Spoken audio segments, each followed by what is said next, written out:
ಅಬು ನ್ಯೂಸ್ಗೆ ಸ್ವಾಗತ. ನಾನು ಜಹೀರ್. ನಮ್ಮ ನಡೆ ಸತ್ಯದ ಕಡೆ. ಕಳೆದ 3 ವರ್ಷಗಳ ಹಿಂದೆ ಬಳ್ಳೊಳ್ಳಿ ಗ್ರಾಮದ ಮೊರ್ಚಿಮಡ್ಡಿಯಲ್ಲಿ ಅರಣ್ಯ ಇಲಾಖೆಯಿಂದ ಸಾವಿರಾರು ಮರಗಳನ್ನು ನೆಟ್ಟು 2 ಎಕರೆ ಪ್ರದೇಶವನ್ನು ಅರಣ್ಯಧಾಮವನ್ನಾಗಿ ನಿರ್ಮಾಣ ಮಾಡಿ ಹಚ್ಚು ಹಸಿರು ವಾತಾವರಣ ನಿರ್ಮಾಣ ಮಾಡಲಾಗಿತ್ತು. ಬಳ್ಳೊಳ್ಳಿ ಗ್ರಾಮ ಪಂಚಾಯಿತಿಯ ಮೊರ್ಚಿಮಡ್ಡಿ ಜಮೀನಿನಲ್ಲಿ ಸಾವಿರಾರು ಮರಗಳು ನೆಟ್ಟು ಒಂದು ಕೊಳವೆ ಬಾವಿ ಕೊರೆಸಿ ಒಂದು ಟಿಸಿ ಮತ್ತು ಪಂಪ್ ಸೆಟ್, ಮೋಟಾರ್ ಎಲ್ಲ ವ್ಯವಸ್ಥೆ ಮಾಡಲಾಗಿತ್ತು. ಆದರೆ ಇವಾಗ ಮಾತ್ರ ಇಲ್ಲಿ ಟಿಸಿ, ಪಂಪ್ ಸೆಟ್, ಕೇಬಲ್ ಇವುಗಳ ಹುರುಪು ಸಹಿತ ಕಾಣುತ್ತಿಲ್ಲ. ಇವಾಗ ಇಲ್ಲಿ ಪ್ರಾಣಿಗಳಿಗೂ ಕುಡಿಯಲು ಹಾಗೂ ಮರಗಳಿಗೆ ನೀರಿನ ವ್ಯವಸ್ಥೆ ಇಲ್ಲದಂತಾಗಿದೆ.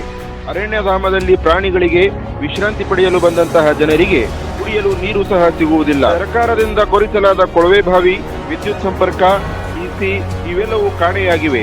ಕೂಡಲೇ ಸಂಬಂಧಪಟ್ಟ ಅಧಿಕಾರಿಗಳು ಇತ್ತ ಕಡೆ ಗಮನ ಹರಿಸಿ ಪರಿಶೀಲನೆ ನಡೆಸಿ ಕಾನೂನಾತ್ಮಕ ಕ್ರಮ ಕೈಗೊಳ್ಳದೆ ಹೋದಲ್ಲಿ ಗ್ರಾಮಸ್ಥರು ಮತ್ತು ರೈತರಿಂದ ಉಗ್ರ ಹೋರಾಟ ಮಾಡಲಾಗುವುದು ಎಂದು ಬಳ್ಳೊಳ್ಳಿ ಗ್ರಾಮಸ್ಥರು ಎಚ್ಚರಿಕೆ ನೀಡಿದ್ದಾರೆ. Bureau report, Siddayya Hiremath, ಝಳಕಿ.